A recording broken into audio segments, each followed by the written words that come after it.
ಖ್ಯಾತ ನೃತ್ಯ ನಿರ್ದೇಶಕ ಜಾನಿ ಮಾಸ್ಟರ್ ವಿರುದ್ಧ ಈಗ ಒಂದು ದೂರು ದಾಖಲಾಗಿದೆ. ಯಾವ ವಿಚಾರದಲ್ಲಿ ದೂರು ದಾಖಲಾಗಿದೆ, ಏನಾಗಿದೆ ಪ್ರಕರಣ ಅನ್ನುವಂಥದ್ದನ್ನ ನೋಡೋಣ. ಲೈಂಗಿಕ ಕಿರುಕುಳ ಆರೋಪದಡಿ ಈಗ ಎಫ್ಐಆರ್ ದಾಖಲಾಗಿರೋದು.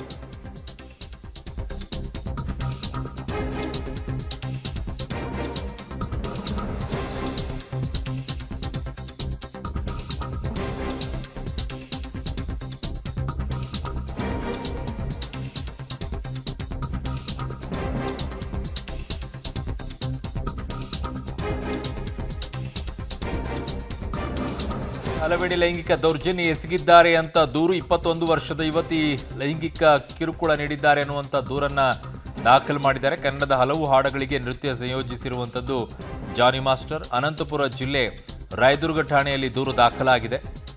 ಲೈಂಗಿಕ ಕಿರುಕುಳ ಆರೋಪದಡಿ ಎಫ್ಐಆರ್ ದಾಖಲಾಗಿರೋದು. ಖ್ಯಾತ ನೃತ್ಯ ನಿರ್ದೇಶಕ ಜಾನಿ ಮಾಸ್ಟರ್ ವಿರುದ್ಧ ಎಫ್ಐಆರ್ ದಾಖಲಾಗಿರೋದು. ಕನ್ನಡದ ಹಲವು ಹಾಡುಗಳಿಗೆ ನೃತ್ಯ ಸಂಯೋಜನೆ ಮಾಡಿರುವಂಥದ್ದು ಜಾನಿ ಮಾಸ್ಟರ್. 21 ವರ್ಷದ ಯುವತಿ ಲೈಂಗಿಕ ಕಿರುಕುಳದ ಆರೋಪವನ್ನ ಮಾಡಿರೋದು. ಚೆನ್ನೈ, ಮುಂಬೈ ಸೇರಿ ಹಲವೆಡೆ ಲೈಂಗಿಕ ದೌರ್ಜನ್ಯ ಎಸಗಿದ್ದಾರೆ ಅಂತ ದೂರನ್ನ ದಾಖಲು ಮಾಡಿದ್ದಾರೆ. ನನ್ನ ಸಹೋದ್ಯೋಗಿ ಈಗ ಫಿಲ್ಮ್ ಬ್ಯೂರೋ ಇಂದ ಧನು ನನ್ನ ಸಂಪರ್ಕಕ್ಕೆ ಸಿಗ್ತಾ ಇದ್ದಾರೆ. ಧನು, ಏನಿದೆ ಅಪ್ಡೇಟ್ಸ್ ಈ ಪ್ರಕರಣದ ಬಗ್ಗೆ? ಎಸ್ ಅರುಣ್, ಈಗ ಖ್ಯಾತ ನಿರ್ದೇಶಕ ನೃತ್ಯ ನಿರ್ದೇಶಕರಾದಂತಹ ಜಾನಿ ಮಾಸ್ಟರ್ ಅವರ ವಿರುದ್ಧ ಈಗ ಎಫ್ಐಆರ್ ಆಗಿರ್ತಕ್ಕಂಥದ್ದು. ಅಂದ್ರೆ ಲೈಂಗಿಕ ಕಿರುಕುಳ ಆರೋಪದಡಿ ಅವ್ರ ಮೇಲೆ ಈಗ ಎಫ್ಐಆರ್ ಅನ್ನ ದಾಖಲು ಮಾಡಲಾಗಿದ್ದು. ಈಗ ಆಂಧ್ರ ಪ್ರದೇಶದ ಅನಂತಪುರಂ ಜಿಲ್ಲೆಯಲ್ಲಿ ಅವ್ರಿಗೆ ರಾಯದುರ್ಗ ಪೊಲೀಸ್ ಠಾಣೆಯಲ್ಲಿ ದೂರು ದಾಖಲಾಗಿರ್ತಕ್ಕಂಥದ್ದು.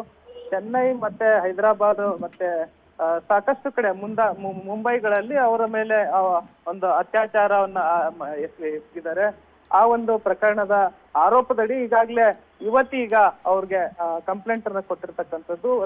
ಆಂಧ್ರ ಪ್ರದೇಶದ ಅನಂತಪುರ ಜಿಲ್ಲೆ ರಾಯದುರ್ಗ ಪೊಲೀಸ್ ಠಾಣೆಯಲ್ಲಿ ಇವ್ರ ವಿರುದ್ಧ ಈಗ ಎಫ್ಐಆರ್ ಆಗಿದೆ. ಕನ್ನಡದ ಸೇರಿದಂತೆ ಕನ್ನಡ, ತೆಲುಗು ಸೇರಿದಂತೆ ಸಾಕಷ್ಟು ಸಿನಿಮಾಗಳಿಗೆ ನೃತ್ಯ ನಿರ್ದೇಶನ ಮಾಡಿದಂತ ಜಾನಿ ಮಾಸ್ಟರ್ ಅದೇ ಒಂದು ವೃತ್ತಿಯಲ್ಲಿ ಇರ್ತಕ್ಕಂಥದ್ದು, ನೃತ್ಯ ಸಂಯೋಜಕಿಯಾಗಿರ್ತಕ್ಕಂಥ ಒಂದು ಯುವತಿ, 21 ವರ್ಷದ ಯುವತಿ ಲೈಂಗಿಕ ಕಿರುಕುಳ ಆಗಿದೆ ಅನ್ನೋ ಒಂದು ಆರೋಪದಡಿ ಈಗ ಅನಂತಪುರಂ ಇದರ ಜಿಲ್ಲೆಯಲ್ಲಿ ಈಗ ಇವರ ವಿರುದ್ಧ ಜಾನಿ ಮಾಸ್ಟರ್ ವಿರುದ್ಧ ಎಫ್ಐಆರ್ ನ ಮಾಡಲಾಗಿದೆ.